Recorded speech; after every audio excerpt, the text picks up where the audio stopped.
Welcome, everybody. All right, I love watching those numbers go up. That is awesome. Yes, I'd love to hear who's calling in and where are you calling in from on this beautiful day. Amy, why don't you start? Where are you? Where are you calling in from? Thanks, Anika. I'm calling in from sunny Orlando, Florida. I've got some beautiful zinnias outside my office that are blooming right now, and I've had a little hummingbird visiting me every afternoon around 3 o'clock. So it's been a great week. That must be an omen for something. Has to be. They're pretty rare and special. Hey, Paul, another Florida connection. That is awesome. I am calling in from the Shenandoah Valley in Virginia. If you don't know where that is, you should go find out. It's beautiful. We had our first night frost, which means it's definitely getting fall. And the upside is that all the leaves are changing color and it's really chilly outside in the mornings and still sunny and warm in the afternoon. So I am looking out onto ginormous trees that must be 100 years old in all different shades of the fall, which is nice. We have Heather here from Delaware. We have Ann Peterson from Montana. Awesome. As you're coming in, let us know where you're calling in from. Meanwhile, Sherrod, where are you calling in from? I'm calling in from Baltimore, Maryland. Exotic Baltimore. Exotic, exotic. Awesome. But I Sounds this good. time of year, Annika, speaking of the weather, like chilly in the morning, chilly in the evening, but it's like pretty nice during the day. So, Yep. It's the bonus- best of two worlds. yeah. Awesome. Um, should we go ahead and get started? Sure. I don't see why not. Sherrod, the mic is yours. Awesome. Thanks, Anika. I'm Sherrod Davis. I'm one of the co-founders and the CEO at EcoMap, and we're thrilled to have two amazing people for today's webinar. So thanks, everyone, for joining us. Moderating the conversation will be Anika Horn. Anika supports ecosystem builders in doing their work well, with impact, and without burning out. She's a storyteller, systems thinker, and ecosystem builder. Through Social Venturers, her podcast, Ecosystems for Change, and her biweekly newsletter, Impact Curator, she helps ecosystem builders support entrepreneurs with clarity and impact, and without losing themselves in the process. We've had the great honor of partnering with Anika on storytelling this year, and her articles on behalf of our customers are some of our most popular content. And we are also honored to welcome back today's featured speaker, Amy Beaird. We've hosted Amy previously in our webinar series, and her talks are always super popular and among our most viewed. So we're super glad to have her back today. Amy is a nationally recognized innovation strategist with over 18 years of experience spanning research, entrepreneurship, and ecosystem building. She has a PhD in chemical engineering, which was like my fun fact of the day, and a background supporting NSF engines and regional tech clusters. She's helped hundreds of organizations align strategic vision with action. Amy is also the co-founder of Ecosystem Edge.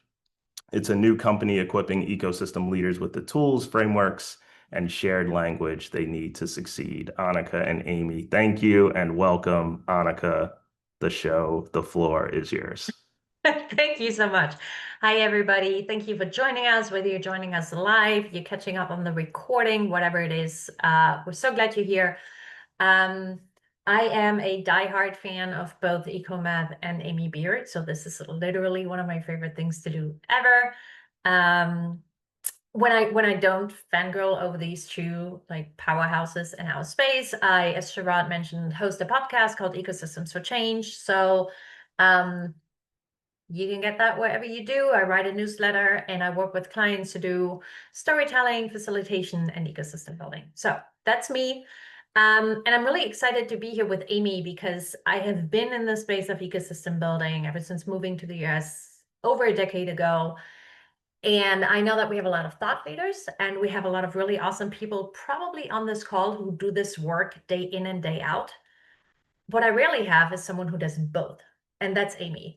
Amy's joining us today to really talk about how can we transform a lot of this intangible, fluffy work into a return on investment that we can communicate pretty clearly with decision makers, with funders, with policymakers, with people who we need to keep explaining to why this work matters, and to translate it into a language that people who aren't deeply steeped in this space can understand and comprehend what value we're bringing. So I'm really excited to be here and facilitate this conversation. I feel like you all are in for a treat, and especially those of you who came in person, you might have the chance to pick Amy's brain a little bit later in this webinar. And I just love watching her do this in real time and just kind of witnessing how her beautiful brain works to help us make sense of this work and what we're doing.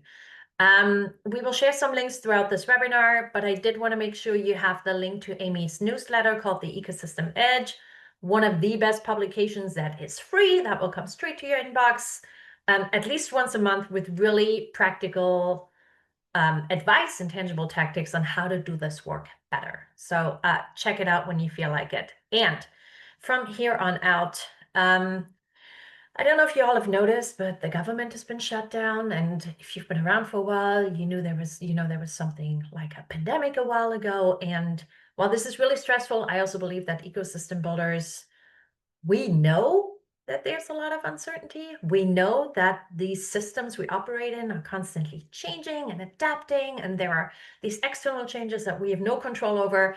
All of this results in the fact that the world can feel pretty chaotic at times. But I also think that we are really well equipped to thrive in this kind of change and to try to make sense and help our communities make sense of how things are evolving so that we can support them throughout these changes, especially the entrepreneurs who are trying to build something amidst all of this uncertainty. And with this, Amy, I would like to hand the mic over to you and hear a little bit more about these current times we're living in and what that might mean for ecosystem builders and why it's so important for us to be able to communicate our work and our outputs. Yeah, thank you so much, Sharad and Anika. It's really my pleasure to be here today, and appreciate you both for the invitation and for being such good collaborators and partners over the years. I'm really looking forward to sharing some ideas that I have from doing this work, but also hearing and learning from you all as well as we go forward on the call. So I have a few slides I'm going to share. We're going to limit the presentation mode to about 20 minutes to really give plenty of time for interactive discussion and questions, and definitely make use of the chat feature as we go. All right, so I'm going to get us started here. And here's something I know. The best ecosystem builders that I know are really bad at one thing, and it's explaining what they do. They're amazing at creating value, connecting people, understanding needs, but we have a hard time explaining what we do. If you ask an ecosystem builder about their work, they'll tell you, I facilitate, I convene, I connect people. If you start to really push in and try to get that impact, it gets even more vague. It's about emergence, the values in relationships. You can't really measure trust. So what that creates is a situation where it's hard to get funding renewed, and it's hard to get this work continually supported over time, but it's really critical. So we're going to talk a little bit about this today. Ecosystem builders are exceptional at creating value, but the value is often invisible to the people who really write the checks, not because the work isn't real and important, but because we haven't always learned the language that makes it fundable. And so that's what we're going to tackle. Let's see here. If I can talk and navigate at the same time, hopefully so. So here's our quick agenda for today. We're going to talk about the current landscape that Anika just referenced. We're going to talk a little bit about the builder's dilemma. I'm going to share a new approach and get your feedback, and we'll do some collaborative examples in practice with Sharad and hopefully some of you on the call. And then we'll talk a little bit about the future and what that means.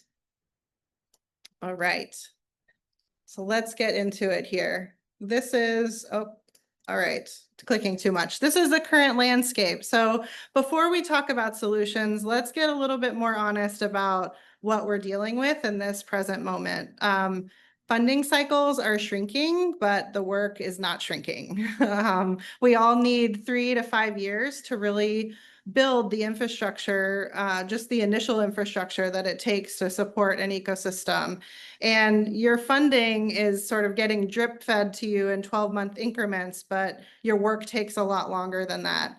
And it's really kind of a structural mismatch between the reality of an ecosystem and its needs and some of these institutional timelines. And it really is a real and significant hurdle for ecosystem builders. We also have, the political instability and political cycles. This isn't something that's going away. It's a pattern. We have administration changes. We have champions that move on and leave, a role that they might be in. And we see that priorities shift sometimes overnight.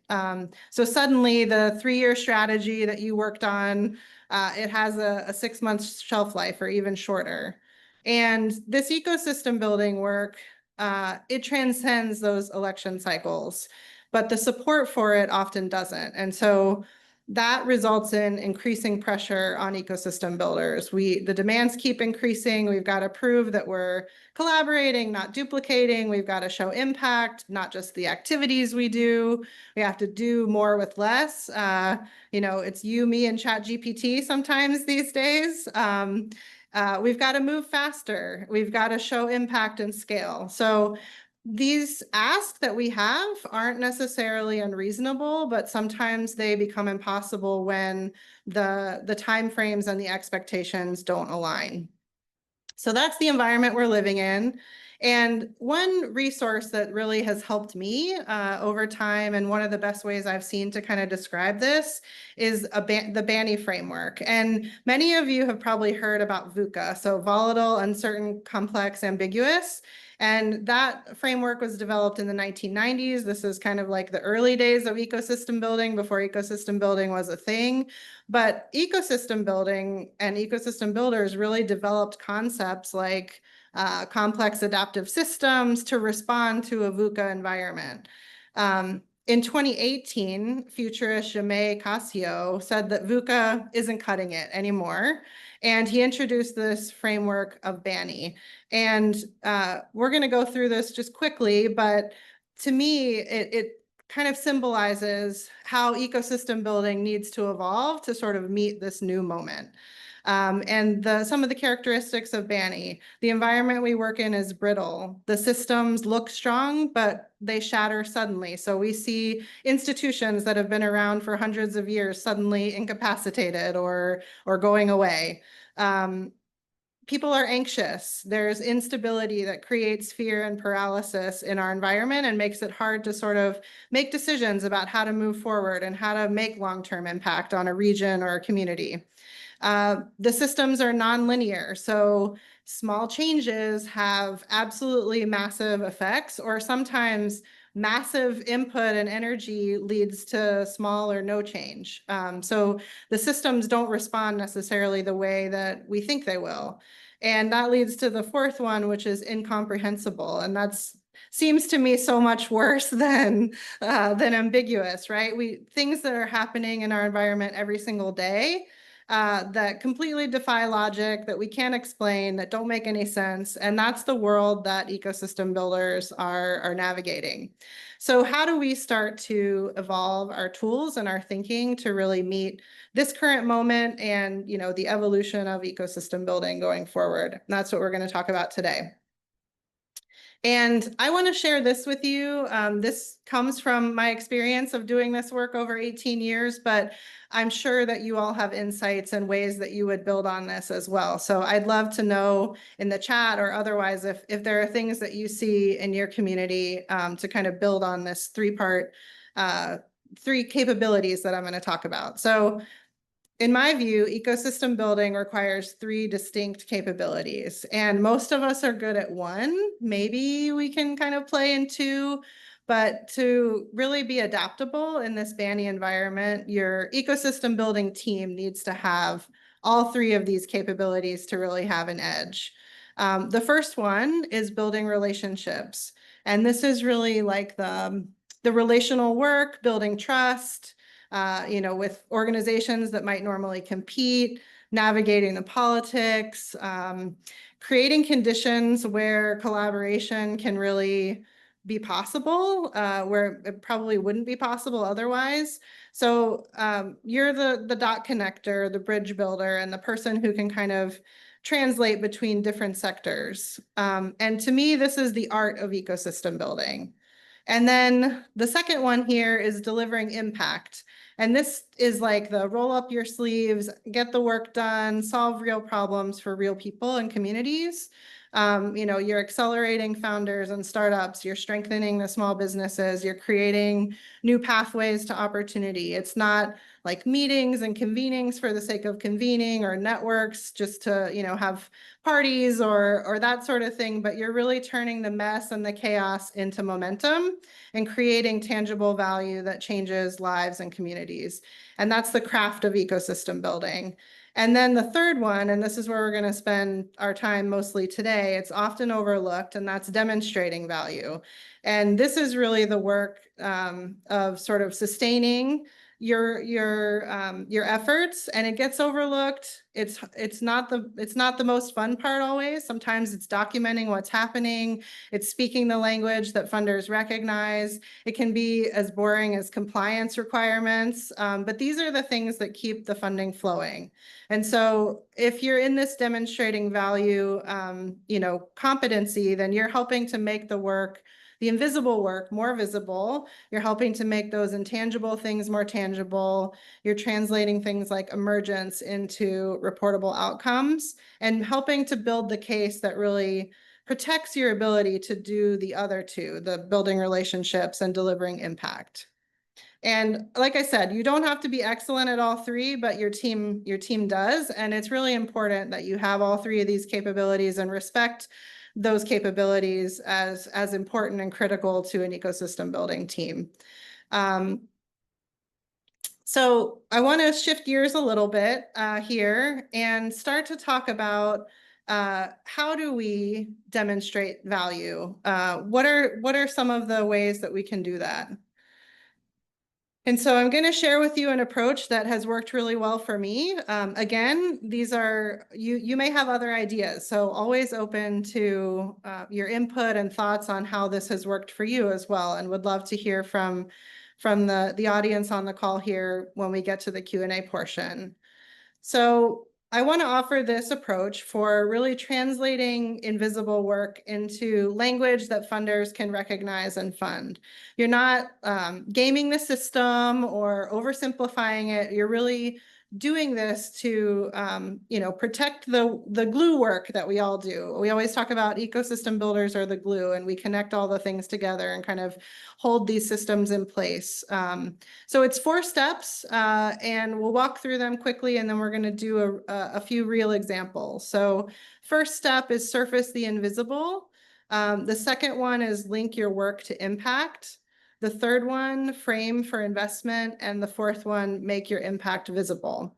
And we're going to start with kind of a simple example here, something that probably most of you do. And that's hosting monthly meetings with your ecosystem partners. So we're going to take that as an example, and we're going to focus on kind of this first key question.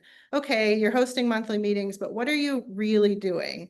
It's not sending the calendar invite or the Zoom link or the agenda, but what's the real invisible labor that you're doing in those monthly meetings? And it might sound like you're preventing 5 organizations from launching competing events or programs. You're maintaining a space where rivals or would-be competitors can build trust. You're translating between the private sector and the public sector and what startups need. And that's really the work that ecosystem builders do. So then you're going to take that, and we're going to move on to step 2. Which is linking your work to impact. And the key question here is really, what would happen without this work? So this is where you start to connect that invisible work to the real impact. Without those monthly meetings that you're hosting, 3 organizations would have launched duplicate programs for entrepreneurs. A major partnership would have fallen apart because of a misunderstanding or miscommunication. Two funders would have invested in a really similar program and, created some inefficiency in the ecosystem. And with those monthly meetings, partners may pool their investment instead of competing for the same funding. Organizations might co-create a shared intake system so that they can surface the entrepreneurs that are in the region and make sure they're getting the support they need. You've got, things like decision making that used to take 6 months now takes 6 weeks instead. And so you can start to see how ecosystem builders are managing that mess and chaos and turning it into momentum. And so that's the logic that you want to share with funders in this otherwise kind of incomprehensible environment. All right, now we're going to move on to step 3. So how do we take it another step further? And really, this is where you're bridging what you're doing with what funders care about. So what do funders care about? And this varies across different funders. Generally, I'm giving you some examples today, but you can tailor it to what your specific funder cares about, whether they're a government entity, philanthropic organization, an individual, private industry. You can tailor these to your specific funders, but generally they care about things like efficiency, sustainability, impact, evidence, positive stories, speed, scale, things like that. And so that's the language that you want to use when you're communicating with your funders. So let's take the example we've been working with of the meetings. And now we're going to put it into funder language. Our coordination infrastructure prevents program duplication, saving an estimated $450K annually in redundant spending, while enabling partners to pool resources and serve 300 entrepreneurs collaboratively instead of 100 individually. And you can see that's so much more impactful than saying we hosted, 12 monthly meetings with 30 cross-sector partner organizations and 300 attendees. And so this is where it's the same work that you're doing. You're not changing the work, but you are using a different language that starts to communicate that impact. And now we're to the final step here before we get into sharing some real examples, which is going to be really fun, and I'm looking forward to it. The last step is making the impact visible. And the key question here is, where does this impact show up? And unfortunately, it's often in places that we write off as like a check the box thing that we just have to do, or, a boring annual report or a quarterly report or a budget submission or, a deck that we have to put together to have a funder conversation. A lot of times we write these things off as like not important, or just, dial it in, report on the KPIs and be done. It could be an email newsletter, a video you produce, maybe a strategic plan. But what needs to happen, those are the primary conversations that you're having with funders. Those are the primary mechanisms that you have for communicating this value. So if you can instead take some of this language that we've talked about today and start infusing that into your reports, infuse that into your videos, your strategic plan, you can start to really connect the budget that you're requesting and the outcomes that you have with what it enables. And so I'm going to give an example. Let's say you have a line item in your budget for an ecosystem coordinator. You're asking for $80,000 for that ecosystem coordinator. You want to talk about in your budget narrative that that person maintains the coordination infrastructure that's prevented $450,000 in duplicative programming and enabled $2 million in collaborative grants to be submitted over 2 years. So suddenly you recognize that for that $80,000, they're saving $450,000 and potentially have a $2 million revenue source in a very short time period. So that ecosystem coordinator becomes very justifiable in your budget request. So this is the kind of language that you want to use. It's not inflating your impact. It's really showing your logic and helping you communicate the value that you really provide in the ecosystem in language that isn't fluffy, that's more direct, and that a funder can take and use and understand really simply. So I'm going to pause there. I know I talked for a while. And I'm really excited because what we're going to do next is really look at some examples in practice. And I've asked Sharad to share an example of a partner that EcoMap has that they've been working with. So Sharad, over to you to kind of talk about a partner that you're working with, maybe talk about how you think about the impact of that work and what they're doing in their community. And then we'll take it through this 4-step framework and kind of start to shift some of the language into these impacts that we've talked about on the call. So no pressure on you, Sharad, just say it kind of how you think about it and in your language, and then we'll morph it. Cool. Awesome. That sounds good, Amy. One of the themes that just kept bubbling up to me in your example was this concept of coordination. And so from sort of the EcoMap set of partners, what jumps out to me is the work that Business Oregon does using their hub and spoke model. So they work with 9 sort of geographically oriented regions across Oregon, creating a shared intake system so that we can both amplify the geographic advantages, but also ensure that there's local support for entrepreneurs in a way that makes sense. And so you start to create this environment where there's no wrong front door, which I think from our perspective, we see is really critical across the ecosystem work. So as you were talking, I was just thinking about, okay, how do we actually translate how and why a hub and spoke model actually indicates and proves out impact in a really more specific way to some of the funding sources. And so the idea of like there's limited or less duplication and therefore less waste. And actually that enables us to pursue funding opportunities that we may not have been able to had we not laid this foundation using coordination already. Yeah, absolutely. So I love this example. And tell me if I'm hearing this right, Sharad. What I'm hearing is there's kind of one central hub, but sort of 9 spokes in these regional contexts that are responsible for maybe a geographic area, but they're sort of achieving coverage maybe across the state in a way that 9 independent programs couldn't coordinate and probably would cost a lot more to manage.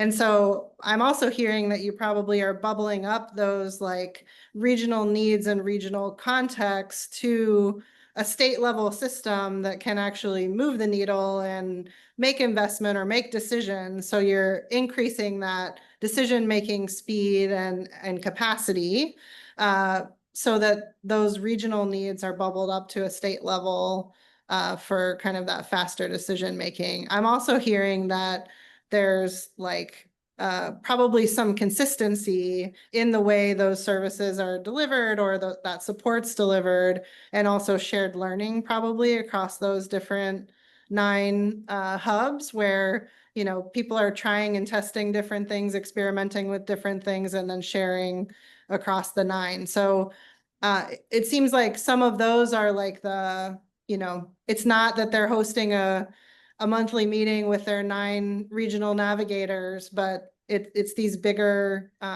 things that are really the value.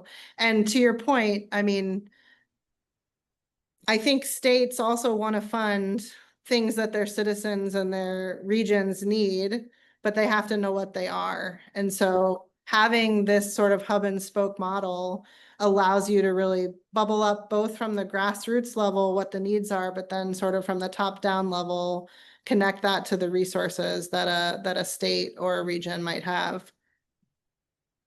100%. Yeah, really cool example. Could you tell us a little bit about how EcoMap is enabling that? I'd love to hear a little bit more about how you're supporting them. Sure. Yeah. So, our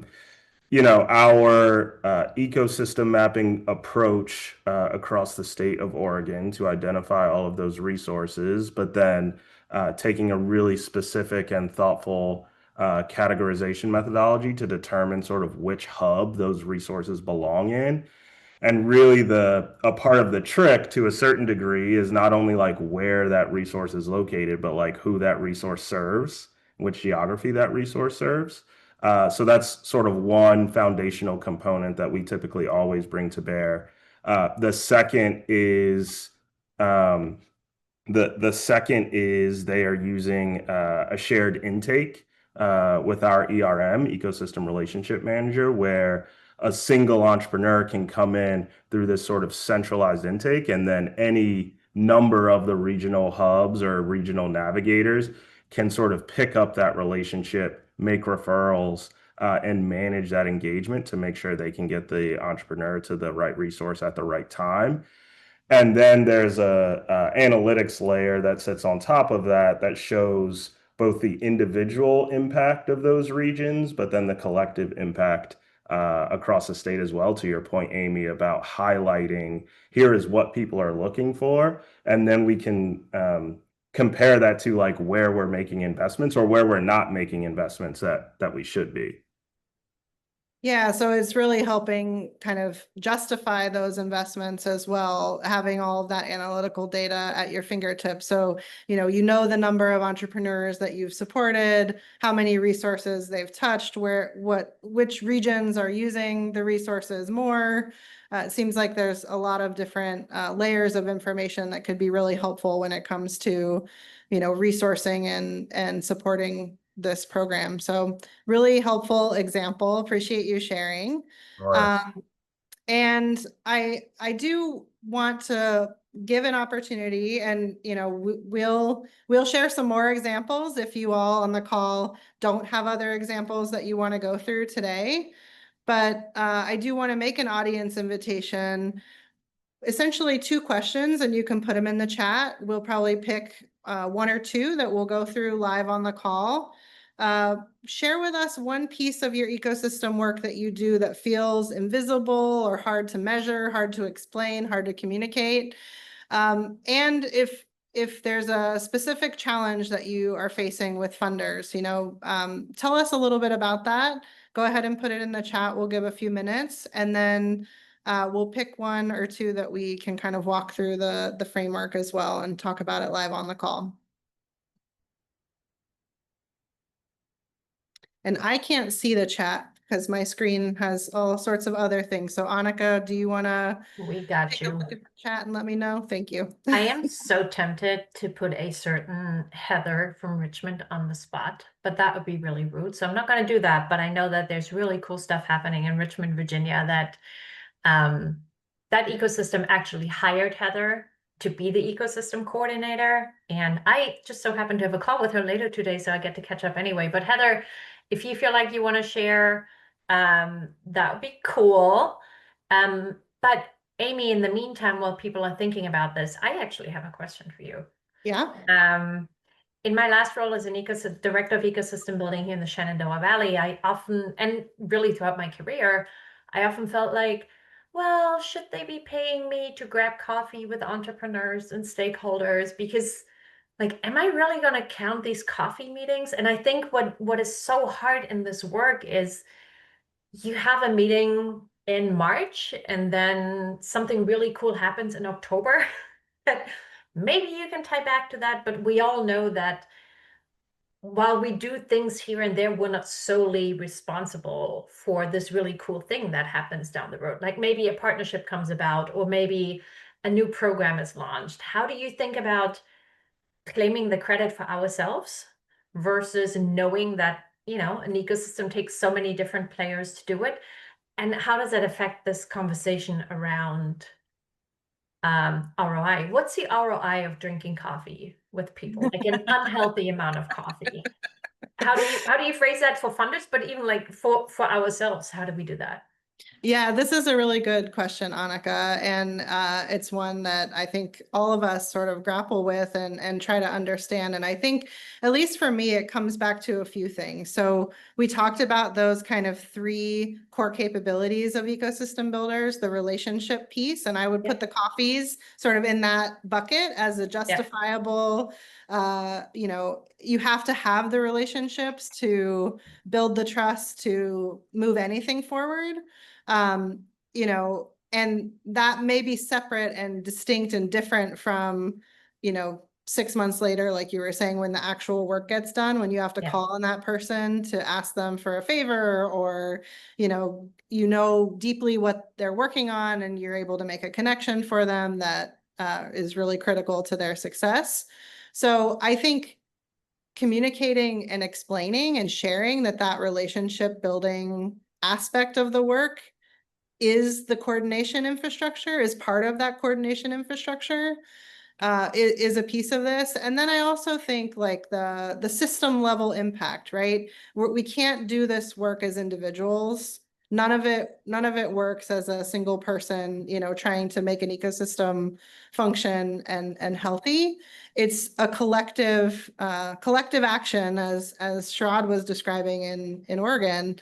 So how do you sort of start to capture the collective work? And it's not about an individual taking credit, but it's about the ecosystem celebrating and sharing those stories of impact and you know, results that are happening because of the work that's being done. And so in an incomprehensible world, it's not going to be, you know, this led to that in your, you know, fancy logic model that you put in your Yeah. strategic plan. It's going to be windy, it's going to be chaotic, it's going to be not linear.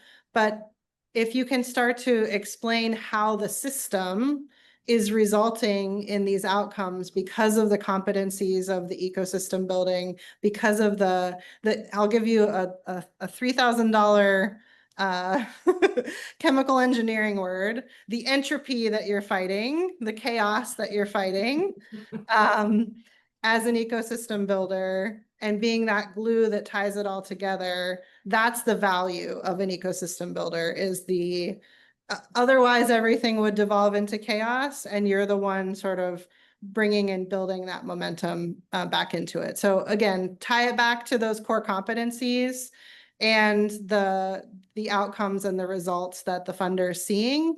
Yeah. And tie those two things together, even though it's not completely linear and logical. Thank you, Amy. So we actually have two people who contributed, Heather. So glad my call out worked, and Tracy. What Heather put in the chat relates to what I said. So I was wondering if maybe we just want to build on that. Let me read it out. And Amy, if you're like, oh, I need a little bit more detail, maybe we can take Heather, give her the mic, and she can chime in and you guys can have a conversation to make sure you have all the information you need. So Heather says, I'd say it's hard to figure out how to measure social capital, which is exactly what I was just talking about. And the Richmond ecosystem is looking into a story gathering tech platform to inform our metrics, which is something that I have heard a lot about, is trying to, how do you source all of the stories? And I think Sharad's ears are ringing because we've been talking about this as well. How do you source the stories? How do you share them back out? And how do you draw metrics from those stories?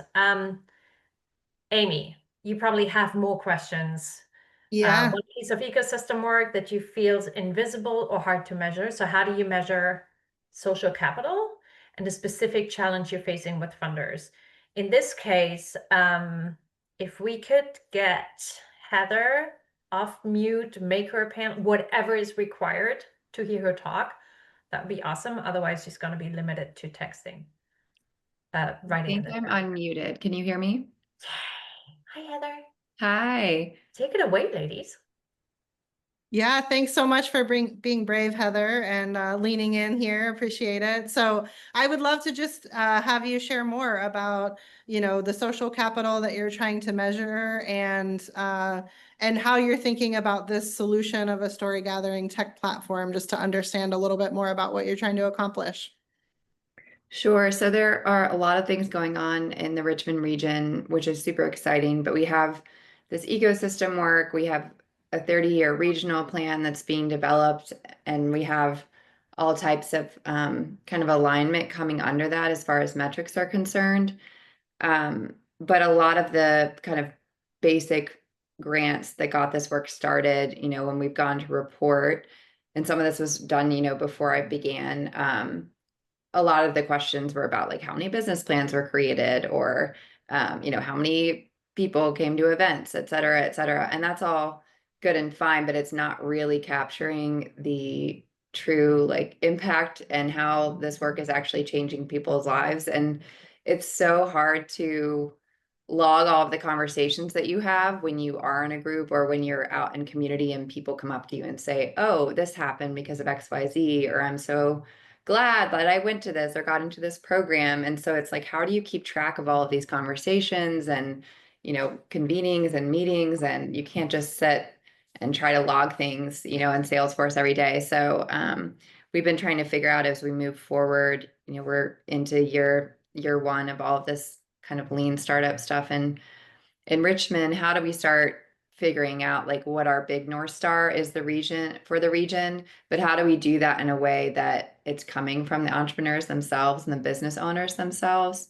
So there's a really cool platform that we're looking into that's actually been developed by someone that's here in Richmond, and there's an app component to it. And it really started out more around the employee satisfaction and retention and customer experience side of things. That's how it came to be. So we haven't, signed the contract and done all of this yet, but it's already active with some other organizations, and they're using it to help whoever their focal stakeholder would be. So in our case, it would be the business owners and entrepreneurs. They're having them share their stories either through audio or through, writing or using their phones. And then they're actually analyzing the stories that they share for certain emotions and conditions, and they're able to kind of show and translate that into hard metrics. So you have like the qualitative piece of it, but then you're also, if you're gathering these stories through a bunch of different ESOs, or through your ecosystem partners, then you can potentially have a huge amount of data on more of like the soft side of this work, and really showing how much like one connection or one door being opened can impact someone's life and their economic condition, and therefore the broader region. So we're excited about that. I don't want to say too much until it's done, but that's one thing that we're looking into right now.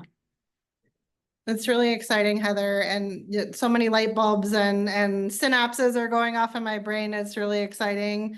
I think, a couple of things that you said that really resonate with me that I want to start there. This idea that you're bringing something from a different industry, like from the employee satisfaction industry, and applying it in, the field of ecosystem building. I think some of that innovation is how we evolve and adapt, right? And I see this with ecosystem builders all the time, sort of applying ideas from other industries and leveraging it for trying to tell these stories. And it's hard to do, but that's where innovation really happens.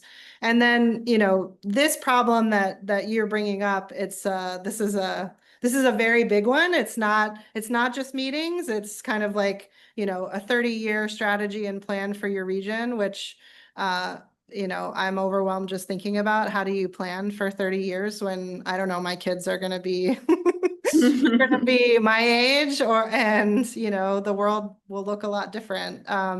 So Amy, Brian is going to chime in, so we have a bit of peer interaction going on here. Let's do Brian, it. what do you got? So I guess I'm trying to understand the conversation, Anika and Heather, for this context that you guys are discussing is, hey, funders are funded because EcoMap ain't cheap, right? So I guess I was expecting more. Are we putting the cart before the horse, which is if you want funders to buy into, because the platform itself, we gotta address the issue with the funders. What are we getting to help us support this platform first before we can get to all the rest of this? I guess that's where I was like, wait a minute, that your scenario is under assumption it's already funded, it's well funded. They're just pressing you a bit for, hey, can you give me some outcomes versus I'm trying to sell this in a way that to get funders to sustain the platform. That making sense? Yeah, it's helpful, Brian. We're So if having I, two separate kind of conversations in context here. yeah, and if I'm hearing what you're saying there's sort of a difference between having some existing work and funding that's already happening and reporting on that and communicating the value of the work that you're doing versus starting something new and We're starting. sustaining it. Okay, okay. Yeah, and I think, there's many aspects to this work, right? We're taking kind of a small slice today where we're Yeah. really talking about how do we take the impacts that we're driving in our region and communicate that to funders in a way that they understand it and care about it, whether that's for initially funding the work or sustaining the work. And so I think you can apply it different ways. The scenario that Heather brought up, I am curious about how, and I can see a disconnect here, and I'm curious about this. How are the stories that you're talking about analyzing? How is this platform that you're thinking of putting in place? How does that tie back to what your funders are asking you for, or maybe a gap that you have with your funder to communicate the value of the work you're doing in the ecosystem? That's where I think we're kind of missing more information right now. Sure. So I don't, So I think, with our situation, and we have this larger 30-year plan, since you mentioned that again, there's an opportunity to figure out where entrepreneurship and small business live within a plan that's focused on upward mobility, essentially through housing, workforce, education, inclusive neighborhoods. There are 5 different pillars around that plan. And so I think there's an opportunity for us in the Richmond region to kind of position ourselves to help advise up on like what metrics actually matter, I guess, more than that like top down, this is what we're going to measure through this plan. We can say, we're capturing the actual stories and voices of our business community and of entrepreneurs, and this is the reality of what their experiences are. And so we can advise up if we can position that well and say this is where small business and entrepreneurship should live in this broader plan, and these are some things that should be considered that aren't currently maybe part of traditional metrics, that a lot of funders are thinking about, that tend to be more quantitative maybe, and that are good but just don't capture the full story and the impact of the work. So I'm kind of responding to that first. I think in terms of sustaining the work, I actually don't have control over an EcoMaps platform right now. There's a partner that is part of our kind of collective of folks that are working on the ecosystem that has that platform. And so I don't have direct control over it. And I've done a lot of the ecosystem work just through convening, kind of building my own maps of resources, doing things more like analog right now, during this like first startup year while we figure out what the community is responding to, what's working well. We have convenings, we have action teams, and we actually have a lot of our funders involved in the work where we can. So I think that's really important.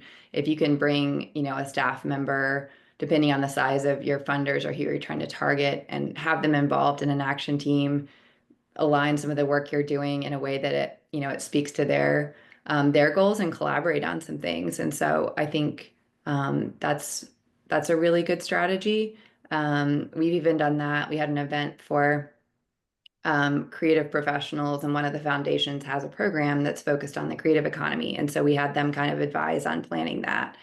And it just helps them understand more of what you're doing. And then if they come to an event and they see the impact, they can report up, within their foundation or to their board, because they've been there and they've felt it and experienced the importance of those connections. Yeah, Heather, this is Brian from BCL. So we're an economic development organization. Mhm. So you're hitting on some key points where economic development is around housing, homebuyer education and counseling, small business education and counseling, mortgage lending, small business lending, and development is the other thing. So this is a good conversation. The challenge, and I think most is I try to sum this up for funders. The key thing, regardless and all that, I use the term, it's still about wealth building and access to capital. Correct. So I try Yeah, to and sum looking at it the whole that way and go, person. hey, it's whether you're trying to, start a business or grow wealth, either or buy a home, your fundamentals of wealth building and financial literacy are the key. And we're trying with that to, well, I was hoping to get out of this. I think y'all are helping a little bit on how do you measure that?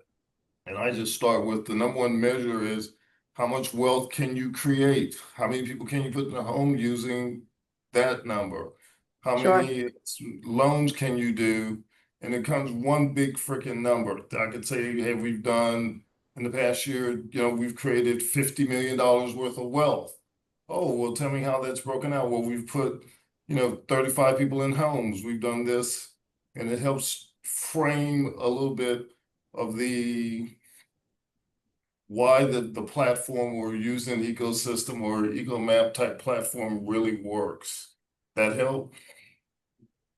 Yeah, absolutely. And I'm happy to talk more if you want to set up a call after this. But I think, another way to talk about it is just we're isolating, or we're divvying up a person's many identities and many experiences into different like sectors or buckets. But you can have an entrepreneur that's in and out of the workforce while they're starting a business, that needs help with housing, that needs help with childcare. Right. It's all. And so I'm very interested in how do we integrate these things. And yes, we'll maybe working nonprofit and human service ecosystem is over here, workforce ecosystem is over here, business ecosystem is here, et cetera. But that we're all touching on a lot of the same people. And so I'm interested in what it looks like to integrate that Well, more into like a whole person yeah. approach.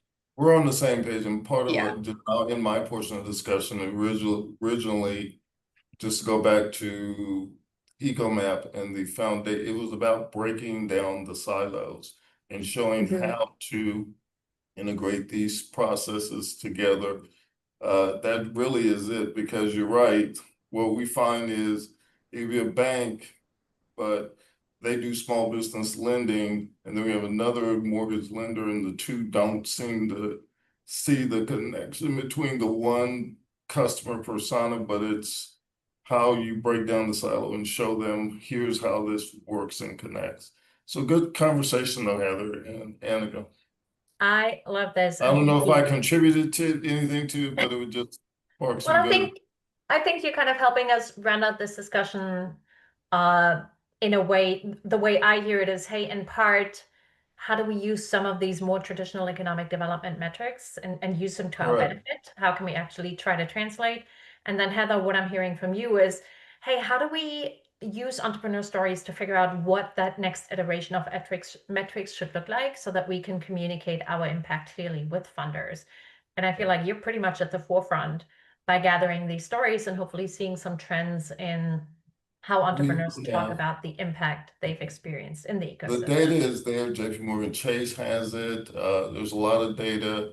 When we look at entrepreneurs in general, we got 37 million of them. They ain't getting wealthy off the business, right? So it's just how you ask the question. So we've stabilized your business, Ms. Horn. What other goals do you have? Well, I'd actually like to own a home. Well, then that opens up the next step. So part of it is just not being the term I use is transactional with clients. It's the total target time with the client. How do we keep them along or to help them solve their problems by just asking deeper questions? Thank you, Brian. And also thank you, Heather, for chiming in. I appreciate you both. I feel like I have to plug the ERM by EcoMap, which is kind of the patient's file that different actors in the ecosystem can have access to and just contribute their interactions. So maybe even if we're able to open that up to more stakeholders, be it workforce, be it housing, there's a lot of data that can be collected to help you tell that story. in the interest of time, with 6 minutes to go, I want to make sure this we're not just interrupting a conversation, but actually have Amy close us out, give a farewell, and then see if we may have time for one more question. We may not. We'll see how this goes. So Amy, back to you. And thank you, Brian and Heather, for taking the mic. I appreciate it. Yeah, that was wonderful and such a rich conversation. Really appreciate you both for contributing and being here. So a couple of things I want to just kind of talk about looking ahead. As you're exploring new opportunities, Ecosystem Edge is really here to help support you in navigating some of these complexities of the future, ensuring that we're building adaptable ecosystems. So feel free to reach out. I'm going to share my contact information. And we'll also be at some upcoming ecosystem conferences. So if you're there, would love to connect and say hi. So join us at the eBuilders Forum in Atlanta, as well as the Startup Champions Network Fall Summit. And then I'd also like to invite everyone, and we'll put a link in the chat for this, to the eShip Commons platform for ecosystem builders, where you can connect with your peers. And Anika and I are both on there, so would love to connect with you there. And then just to close us out, here's contact information. But what I heard today, and some of what I wanted to make sure that you all walk away with, is this blue work that you all are doing is the real work. It's not the overhead. It's really the foundation of everything that we do. And translating your work into outcomes that funders can understand is really protecting the ability to do this work. So make sure that you're articulating your value so that you have the ability to keep doing that relational work that we talked about today. And you already have the evidence. The stories are there. The entrepreneurs have been served. The help is already happening. So you need a system to capture it and kind of a way to communicate it back to your funders. And I love what Heather shared. I feel like so much more than a survey or, some numbers in a spreadsheet, capturing those stories of the different touch point that an entrepreneur has had really helps showcase the value of an ecosystem approach. So Anika, that's all I have for today. I appreciate, again, Sharad and Heather and the EcoMap team for hosting the conversation, and look forward to having more conversations with you all like this in the future. That's awesome. Before everybody jumps off, if anyone's willing to share what is one thing you've learned from today's conversation, I would love to hear it. Super curious to see what sticks. While I'm always torn between every ecosystem is different and our approach is also different, at the same time, we have so many of the same questions and challenges. So if you're willing to share, I'd love to hear it. And before we hang up for today, I was wondering, Sharad, what do you guys at EcoMap have coming up? Any conferences, any more webinars? I know the fall is always crazy busy for ecosystem builders. How can we engage with EcoMap and maybe even see you in person? Thanks, Anika. Well, we're just getting back from two conferences this past week. Kevin was at GCEC and UEDA. GCEC was in Calgary, and UEDA was in Huntsville, Alabama, I believe. And so coming up, we have a bunch of webinars scheduled over the next couple of weeks. I think some of those details and topics are still being ironed out, but we will be sure to share those on social. We have a couple new customer launches that we're very excited about, and hopefully some new product innovations to share with you all soon as well. So stay tuned. Awesome. So if you're not on the newsletter yet, make sure you get on the EcoMap newsletter. I feel like this is ecosystem newsletter heaven right now. So there's lots of stuff to get. Follow them on social. And with that, I am so glad to give you guys 2 minutes of your day back, maybe 90 seconds by the time we're done here. Thank you, everybody who joined us. Big round of applause to Amy. Thank you for sharing all of your wisdom with us and for helping us have this conversation. Really appreciate your time. And Sharad and the team at EcoMap, as always, thanks for giving us a platform to have these conversations with our peers. I really appreciate it. Everybody else, take care. Bye. Bye, everyone. Bye. Thank you. Come, everybody. All right, I love watching those numbers go up. That is awesome. Yes, I'd love to hear who's calling in and where are you calling in from on this beautiful day. Amy, why don't you start? Where are you? Where are you calling in from? Thanks, Anika. I'm calling in from sunny Orlando, Florida. I've got some beautiful zinnias outside my office that are blooming right now. And I've had a little hummingbird visiting me every afternoon around 3 o'clock. So it's been a great week. That must be an omen for something. Has to be. They're pretty rare and special. Hey, Paul, another Florida connection. That is awesome. I am calling in from the Shenandoah Valley in Virginia. If you don't know where that is, you should go find out. It's beautiful. We had our first night frost, which means it's definitely getting fall.